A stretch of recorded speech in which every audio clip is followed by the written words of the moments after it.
Hello, I'm Hannah, and this is Hannah's Books. In this video and in an upcoming video, I want to talk about what I read at the end of June. 4 of these books have to do with how politics, ideas about social justice today and in the past, intersect with literature in some way. The 2 I want to discuss today are both literary biographies in some sense. One is a cross between a memoir and a biography of the great 20th century Southern writer Carson McCullers. And the other is a study of the beginnings of the Radcliffe Institute for Independent Study in 1960, told mainly through the stories of a group of writers and artists, especially the poets Anne Sexton and Maxine Kumin, as well as the fiction writer and essayist Tillie Olsen.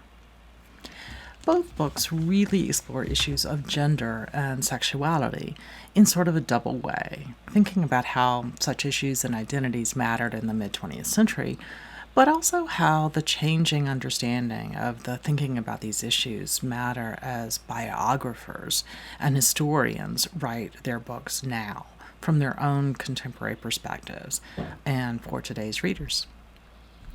The 2 authors respond to these similar underlying questions in pretty different ways. Let me start by saying that my husband has recently been listening to the audiobook of How to Be an Anti-Racist by Ibram Kendi. Kendi has been a history professor at American University here in D.C., but he's moving to Boston to join the faculty at Boston University.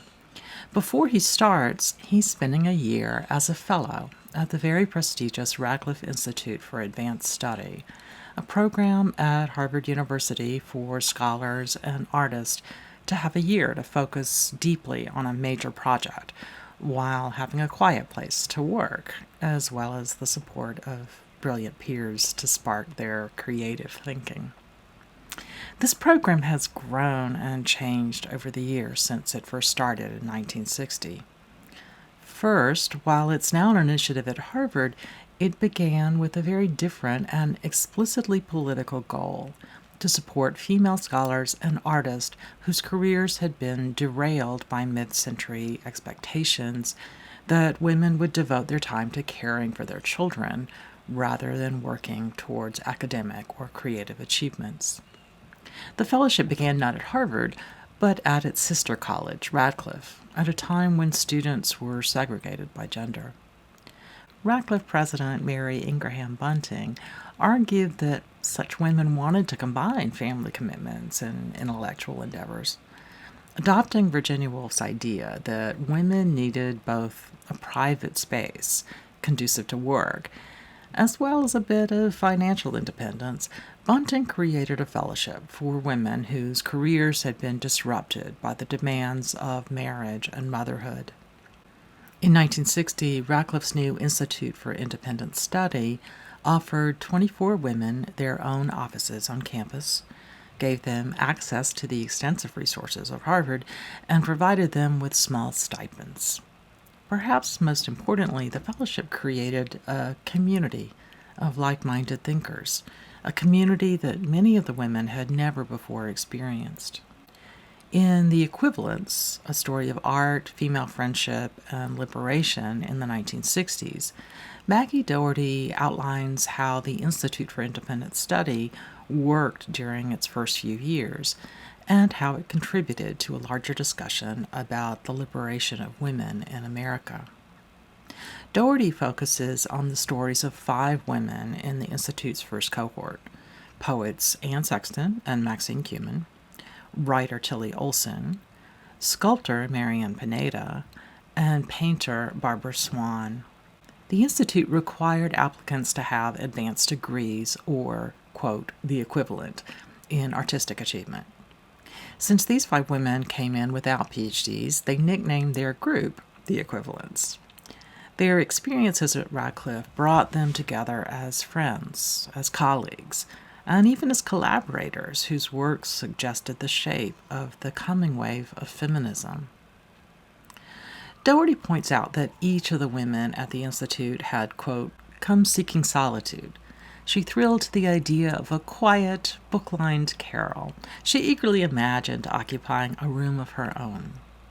But what the women found at the Institute was not quiet, but community. As Doherty says, each scholar had come hoping to be Virginia Woolf with her private workspace. But they wound up with a Bloomsbury group, with an experience similar to the camaraderie Woolf found in her own community of intellectual peers. The equivalence maps out how the combined experience of financial independence and intellectual community allowed the fellows to begin to move from the first wave feminism of Virginia Woolf's era to the beginnings of the second wave feminism about to explode on the scene just as the Institute began. These 5 writers and artists produced work that explicitly explored their bodily experiences as women. Some of the women, perhaps especially the sculptor Pineda, celebrated the joy of women's sexual pleasure and the strength of the female body giving birth.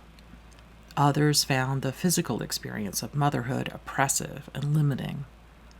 Discussions similar to the ones held at the Institute soon began to emerge in the national culture, shown by the publication of major feminist texts such as Betty Friedan's 1963 The Feminine Mystique.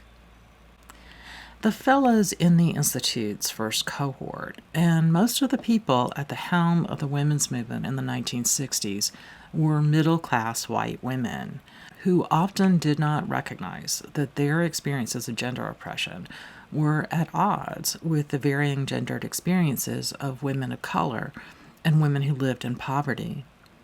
A 21st century writer might find it easy to condemn the whole Radcliffe Project as merely an expression of privilege, but Maggie Doherty has created a far more nuanced account. She uses her own lens of third-generation feminism to explore the historical transformation from first-generation to second-generation feminism by, for example, acknowledging that many of the Institute fellows used their stipends to pay black women to do childcare and housekeeping while they themselves engaged in intellectual pursuits. In a later chapter, the author compares the experiences of the first cohort to the experiences Alice Walker had during her time at the Institute, a decade after the equivalents were in residence. Doherty ends her book with a call that we find revolutionary ways to, quote, eradicate ongoing gender disparities and better support women, while recognizing how racial and class positions shape the experiences of sexism, and while refusing to reinforce a gender binary. The author insists that a lack of intersectional thinking is no reason to discard or condemn the progressive steps the women of the Institute did take. Instead, she argues that scholars should seek to understand them and to adapt their ideas and approaches to our own time. Doherty's study is a wonderful example of how historical scholarship should neither erase nor fully condemn the limitations of the social justice movements of the past.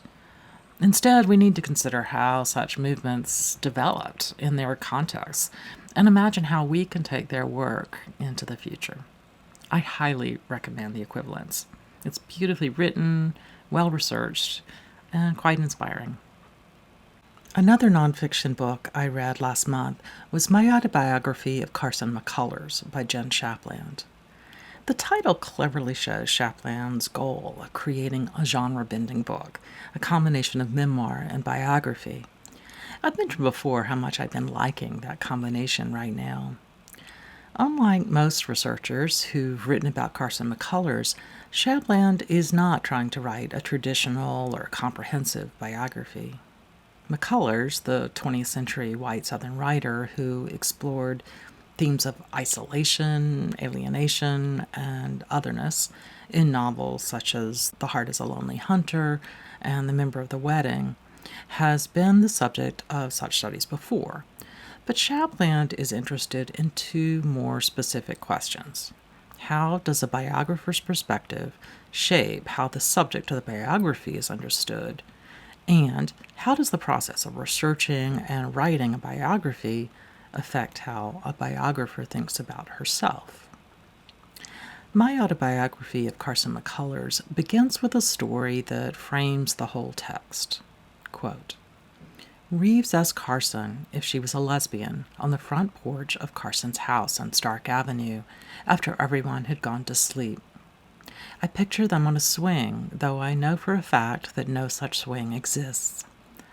Carson answered with a swift denial, wished aloud that she wasn't one, and then expressed plain uncertainty. Reeves, to whom McCullers was twice married, suspected even before their first marriage that McCullers' relationships with women, whom he began calling her imaginary friends, were relationships based on same-sex love and desire. McCullers was initially unsure how to address her future husband's question, but Jenn Shapland successfully argues that soon McCullers' queer sexuality was central to both her personality and her writing. The fact that biographers have mostly ignored and sometimes explicitly denied McCullers' lesbianism exposes the problematic nature of the whole endeavor of traditional biography. Instead of presenting the truth, biographers are, by definition, shaped by the perspective of their authors. And their stories are often shaped by traditional cultural assumptions that now sometimes feel like injustice. Historians demand proof from queer love stories, she argues, to a degree that they never quite require from straight relationships. As a young intern sorting through manuscript boxes at the archives where she worked, Shapland came across letters from Swiss author Anne-Marie Schwarzenbach to McCullers, correspondence the intern immediately recognized as love letters. I had received letters like these, writes Shapland. I had written letters like these to the women I'd loved. Her feeling of recognition began her deep fascination with McCullers. Over the next few years, Shapland read all of her fiction, then all of her correspondence, and then the transcripts of recorded therapy sessions made at McCullers' request to serve as the scaffolding for an autobiography.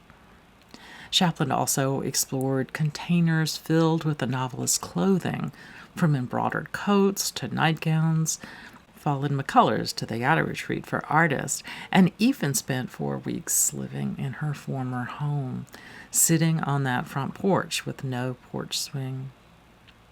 Shapland quickly found herself on intimate terms with her subject, referring to her subject as Carson, and seeing her almost as if in a mirror.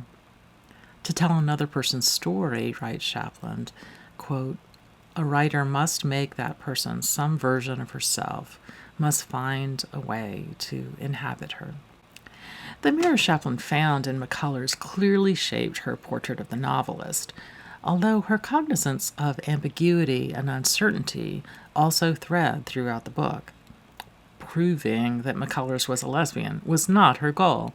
Instead, she shows how her beloved Carson helped her learn to tell her own story. For several years before her project, Shapland had maintained a relationship with a woman whom she presented not as her lover, but as her roommate. As she began to uncover more about McCullers' life, Shapland began to uncover herself. Within a week of finding the letters, I would chop my hair short, she writes. Within a year, I would be more or less comfortably calling myself a lesbian for the first time. Seeing McCullers' friends and biographers acknowledge the women she loved only as her imaginary friends or her traveling companions or her female acquaintances pushed Shapland to embrace her own lesbian identity and refuse to let it be erased. I'm really curious to see what trans reviewers will say about this book.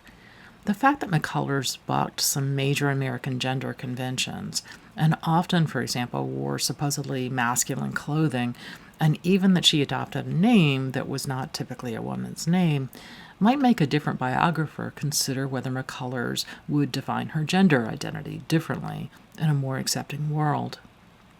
Shapland briefly alludes to the question, but is not interested in pursuing it.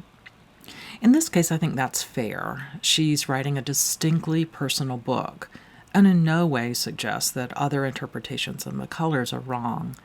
She holds the door open for new biographers and readers and thinkers to piece together a different story. Shapland's analysis of McCullers' experience is well-researched and gently persuasive. Her contemplation of her own life is both charming and meaningful.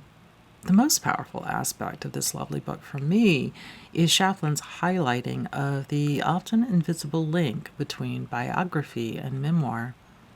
Although she doesn't argue that all biographers should include their own story as extensively as she does, Shapland shows that the assumptions and questions that writers and readers bring from their own lives to another person's life history can dramatically change what we see.